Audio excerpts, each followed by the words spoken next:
Committee में थे, उनके दिए गए मशवरे को ही उन्होंने अपने बिल अमेंडमेंट में रखा। ये सरासर नाइंसाफी है कि जो आपने कमेटी पिछले में जब आपको मनमानी करनी थी, जब आपको अपनी ही मनमानी करनी थी, इसकी लाठी सी भैंस जब करनी थी, तो आपको ये जेपीसी कमेटी बना करके ये नाटक करने की क्या जरूरत थी। लेकिन आपने केवल लोगों को बेवकूफ बनाया, जो आप चाहते हैं वही कर लेते हैं, और सरकार ने वही काम किया जो उन्हें करना था। उनकी पहले से प्लानिंग थी। वक्फ संपत्ति को लेकर के सरकार की निगाह उस पर बदनजर थी, और उस पर वक्फ संपत्ति को सरकार हड़पना चाहती है और उस पर एक अधिकार करना चाहती है।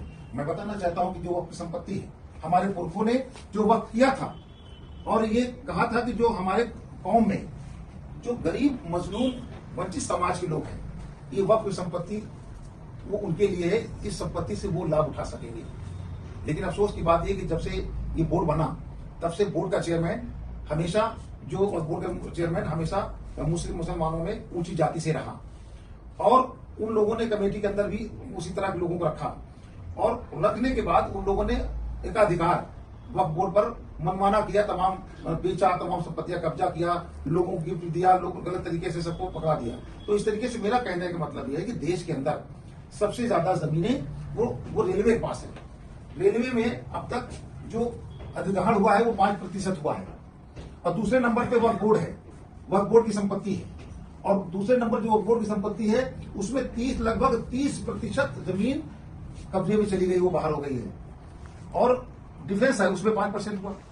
तो सबसे ज्यादा जो 3 लोगों के पास लैंड है, जमीनें हैं, सबसे ज्यादा अगर हमारी कब्जा हुई जमीन अब तक तो 30% हमारी वक्फ बोर्ड की हुई, और वो बोर्ड पे करने वाले कोई गैर मुस्लिम नहीं थे। वक्फ बोर्ड पे उसके चेयरमैन के हिसाब किताब बना करके लोगों ने गलत तरीके से उसको उन्होंने उनके नाम मनमाने तरीके से लीज कर दिया, और जहां पर जिस तरीके हो सकता था उनको लाभ पहुंचाया, और उसकी मोटी रकम भी वसूला। अफसोस की बात यह है कि वक्फ बोर्ड का चेयरमैन जो बहुजन समाज पार्टी 2007 से बना है, और अब तक वो चेयरमैन वक्फ बोर्ड में, सुन्नी वक्फ बोर्ड में बना हुआ अभी तक है, और वो भारतीय जनता पार्टी सरकार में बना हुआ है।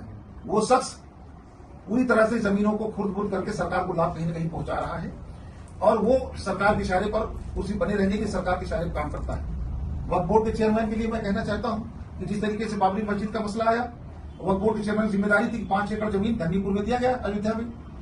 बाबरी मस्जिद की जगह राम मंदिर बन गया, उद्घाटन हो गया, सब कुछ हो गया, लेकिन अभी भी जो वक्फ बोर्ड के पास 5 एकड़ की जमीन है धन्नीपुर अयोध्या में, वहां पर अभी कुत्ते लौट रहे हैं। हमने चेयरमैन को कई बार कहा कि आप उस पर मदरसा मस्जिद शुरू करवाना चाहे, सरकार ने जो दिया है वक्फ बोर्ड से, तो आप उसको करिए, लेकिन सरकार की चापलूसी करने में इन लोगों को फायदा है। अगर उस पर काम करेंगे तो हटा दी जाएगी। तो आज की जो हमारे वक्फ बोर्ड की संपत्ति दुर्दशा करने वाले हमारे अपने समाज के लोग बैठे हुए हैं, उन्हीं लोगों ने इस वक्फ बोर्ड की संपत्ति की दुर्दशा की है।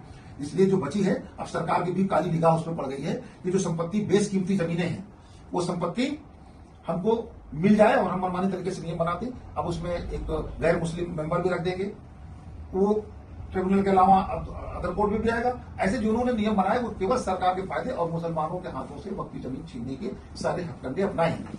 मैं सरकार से पूछना चाहता हूं कि अगर आपको बड़ी चिंता है वक्फ बोर्ड की, गरीबों के लिए, पसमानदा मुसलमानों के लिए उनके पुरखों ने इसको दिया है, तो आपकी जिम्मेदारी थी कि आप उस पर ठीक से ईमानदारी से काम करते। जो लोग जमीन पे अवैध कब्जा कर रहे थे, अवैध कब्जे को हटाते तो अच्छा लगता, लेकिन आप कैसे हटाते? वक्फ बोर्ड की जमीन, आज विधानसभा वक्फ बोर्ड की जमीन बना हुआ है, गवर्नर हाउस पूरा वक्फ बोर्ड जमीन बना हुआ है। मैं बता दूं कि ये सारे जितने ऑफिसेज हैं लखनऊ के अंदर, लखनऊ बाहर, दिल्ली, तमाम लाखों ऐसी जमीनें जहां पर सरकार का कब्जा है। सरकार से पूछना चाहिए, डीएम आवास भी वक्फ बोर्ड की जमीन बना हुआ है, इंदिरा भवन भी बना हुआ वक्फ बोर्ड की जमीन पे, जवाहर भवन भी बना हुआ है। ये सारी बिल्डिंगें जो भवन तैयार है, सरकार जिस पे कब्जा करके बैठी, सारी वक्फ बोर्ड का है। तो सरकार को चाहिए था पहले करेक्टर पेश करती।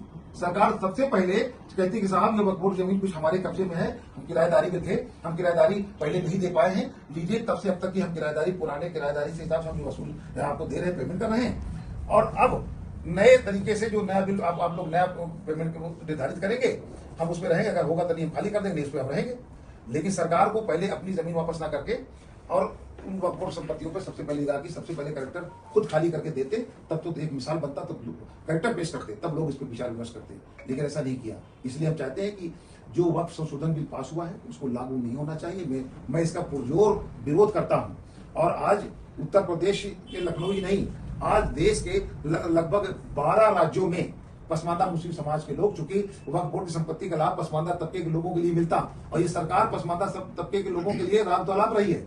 पसमानदा के समाज के लिए चिंता तो जता रही है, वंचित समाज है, लेकिन आज उसके लिए जो उसके पुरखे जमीन छोड़ गए हैं, पसमानदा तबके को केवल उनकी जमीन का लाभ सरकार उनको अगर ईमानदारी दे दे तो हमारी पसमानदगी दूर हो जाएगी। लेकिन सरकार की मंशा साफ नहीं है, हम अकलियत के लोगों के लिए उनकी मंशा साफ नहीं है, इसलिए सरकार ये बिल लेकर के आई है और हम इसका पुरजोर विरोध करते हैं और सरकार से हम आग्रह करते हैं कि इस पर पुनर्विचार करके इस बिल को लागू न किया जाए, वरना करोड़ों पसमानदा मुसलमानों का भारी नुकसान होने वाला है और करोड़ों पसमानदा मुसलमानों का उनका अधिकार छीनने वाला है। इसलिए सरकार से हम पुरजोर अपील करते हैं कि इस बिल को लागू न किया जाए, इसमें पुनर्विचार कर लिया जाए।